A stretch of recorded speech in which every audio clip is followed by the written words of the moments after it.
En esta oportunidad vamos a resolver el primer problema propuesto en la última evaluación PEP. En este problema se indicaba una situación inicial de equilibrio en el mercado monetario y en el mercado de bienes, pero de desequilibrio externo, con un déficit en particular en la balanza de pago, déficit generado por un superávit en cuenta corriente que era inferior al déficit de la cuenta financiera y que por tanto prima el déficit en balanza de pago. Esa era la descripción de la situación inicial. En este diagrama se está presentando cómo luciría en un diagrama el equilibrio en el mercado de bienes, donde está una cierta tasa de interés, un cierto nivel de producto. No es de equilibrio externo e interno, por eso no se indicó ahí como de equilibrio definitivo, digamos, dado que además hay una situación de desequilibrio. El desequilibrio, como es de déficit, entonces eso implicaría que la tasa de interés tendría que subir para alcanzar un nivel tal que logre atraer suficiente capital del resto del mundo, de tal manera de cerrar la brecha de déficit en balanza de pago y equilibrar la balanza de pago. Por lo tanto, para representar la balanza de pagos tenemos que considerar ese aspecto para describir adecuadamente la situación inicial. Ahora, la inclinación de la balanza de pago va a depender si vamos a considerar que esta es una economía con alta movilidad o baja movilidad, digamos.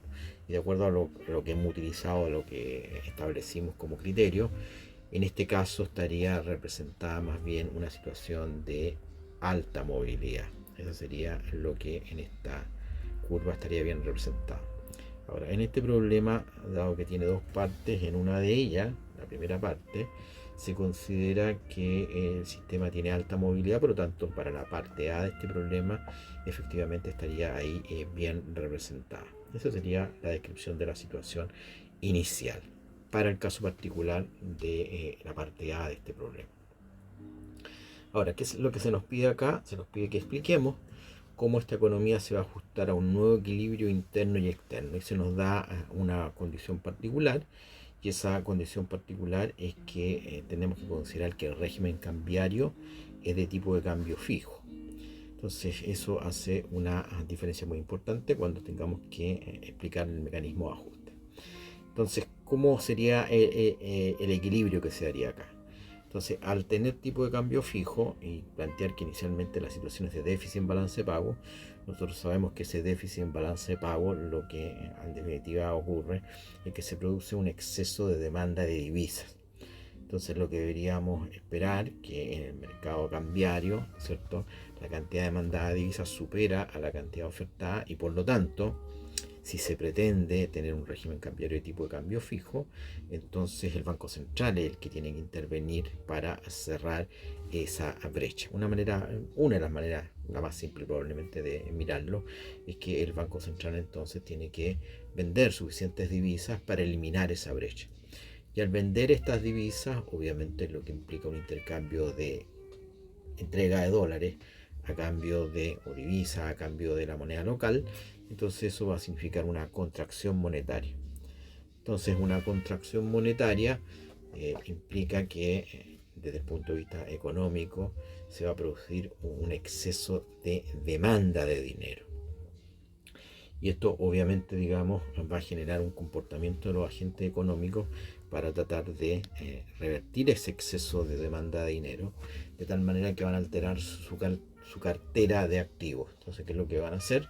Van a empezar a liquidar sus activos que les llamamos los bonos, los que no son líquidos, y esto como consecuencia va a traer un incremento de la oferta por bonos. Este incremento de la oferta por bonos hace que caiga su precio y obviamente se incremente su rendimiento, que es el costo de oportunidad del dinero líquido.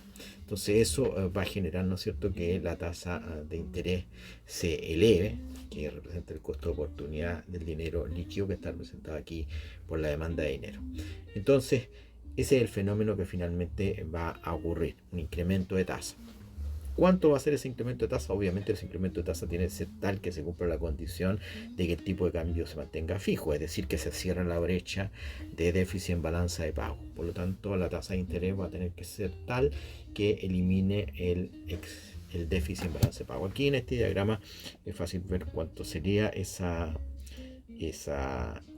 tasa, digamos, debido a que podemos verificarlo con la figura que tenemos representada ahí, y por lo tanto la tasa de interés tendría que alcanzar un nivel como ese para que de esta manera, ¿no es cierto?, se cierre la brecha que tenemos de déficit en balanza de pago. Obviamente, como hubo una contracción monetaria fruto de la intervención del Banco Central, eso también implica que desde el punto de vista de la representación de este diagrama, esa LM0 que tenemos representada ahí deja de ser válida, ¿no es cierto? Ahora tenemos que sencillamente la verdadera LM o la correcta LM sería esta que tenemos representada acá como LM1. Esa sería la nueva condición, ¿no es cierto?, producto de la intervención del Banco Central. Esto, recuerden que esta dinámica es instantánea, digamos, porque si no, efectivamente lo que empezaría a ocurrir es que se empezaría a devaluar la moneda local. Entonces lo que ocurre es que se cierra rápidamente esa brecha y con eso tenemos una nueva tasa de interés que le vamos a denominar aquí la I1. Ese es el primer efecto, lo primero que hay que analizar. Luego que tenemos considerada ese efecto del tipo de cambio fijo producto de la intervención del Banco Central, entonces tenemos que reconocer que el alza de tasa nos va a generar otro desequilibrio. El desequilibrio es que, dado que el alza de tasa va a generar nuestro modelo, que lo tenemos simplificado, afecta solamente a la inversión, entonces va a tener un impacto en el gasto planeado, reduciendo el gasto planeado.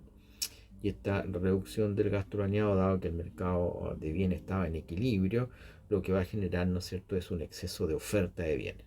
Si quisiéramos acá describirlo, este sería la magnitud del exceso de oferta de bienes, que lo que nos dice es cuánto tendría que reducirse el producto para que, dada esta nueva tasa, la tasa I1, ¿no es cierto?, el mercado de bienes nuevamente se equilibrara. Entonces sabemos que este exceso de oferta de bienes va a ser percibido, ¿no es cierto?, como una acumulación de inventario más allá de los planificados, los deseados o los óptimos, y por lo tanto va a generar los incentivos para que empiece a ajustarse el aparato productivo, empiecen a reducirse horas de trabajo, a reducirse cantidad de contratación, y eso entonces va a empezar a ajustar el nivel de producción. Entonces, cuando el nivel de producción empieza a ajustar, vamos a empezar a observar, ¿no es cierto?, una caída tanto de lo que entendemos como el producto, su equivalente, la renta. Disminuye también las ganancias del aparato productivo, disminuye la masa salarial que recibida por el factor trabajo.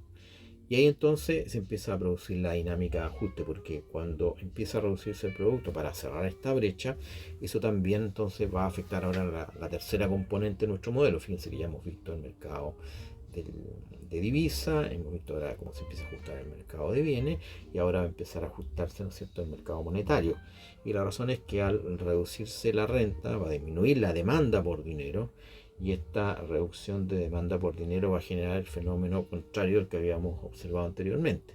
Entonces lo que vamos a empezar a observar es un exceso ahora de oferta de dinero, y por lo tanto el proceso inverso. Si está sobrando liquidez, entonces los agentes económicos van a tener incentivo para alterar su cartera, demandar más bonos. Esta demanda por bonos va a obviamente elevar su precio y va a empezar a caer el rendimiento, que es el costo de oportunidad del dinero y del dinero líquido, y por lo tanto entonces lo que se va a producir es lo que llamamos en alguna oportunidad en las actividades como reversión de la tasa. Es decir, aquí lo que va a empezar a ocurrir es que va a empezar a revertirse esa subida inicial, ¿no es cierto?, producto del ajuste del mercado de bienes, que trae consecuencias en el mercado del dinero. Si esto lo pudiéramos representar en este mismo diagrama, entonces diríamos que se va a ir ajustando en constante equilibrio monetario, ¿no es cierto?, generando este fenómeno, ¿no es cierto?, de que en la medida que se va reduciendo el producto, se va también ir reduciendo la tasa de interés, se va a producir la reversión inicial. Y entonces aquí ya nos enfrentamos al tercer elemento que tenemos que considerar. Este sería el cuarto elemento, que sería el ajuste de volver a mirar el mercado cambiario, por la siguiente razón. Antes de eso, tenemos que ver que y al revertirse la tasa de interés se empieza a revertir también el efecto en el mercado de bienes y por lo tanto empieza a disminuir este exceso de oferta de bienes, empieza a cerrarse la brecha, justo que la reducción de tasa revierte el fenómeno inicial, ¿no es cierto?, de impacto en la inversión. ¿Lo va a ayudar ese cierre de brecha? Obviamente que el producto también está reduciéndose. Pero fijémonos que ahora, dado que se reduce la renta, también se van a reducir las importaciones y por lo tanto vamos a tener un aporte por el lado de la cuenta corriente con una tendencia al superávit en cuenta corriente, fruto que disminuye la renta. Y por otra parte, al disminuir la tasa, ¿no es cierto?, eso genera incentivos a reducir el diferencial de tasa y por lo tanto atraemos menos capital, ¿no es cierto? Este capital que ustedes quieren se atrajo, o esta intervención del Banco Central que elevó la tasa, ahora también atraemos menos capital. Y al atraer menos capital, entonces se genera una tendencia, ¿no es cierto?, a el déficit en cuenta financiera.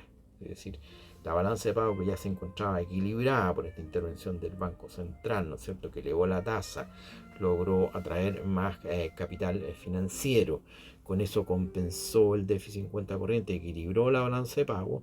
Ahora entonces empieza a producirse de nuevo este fenómeno de que la reducción de tasa genera disminución de la brecha,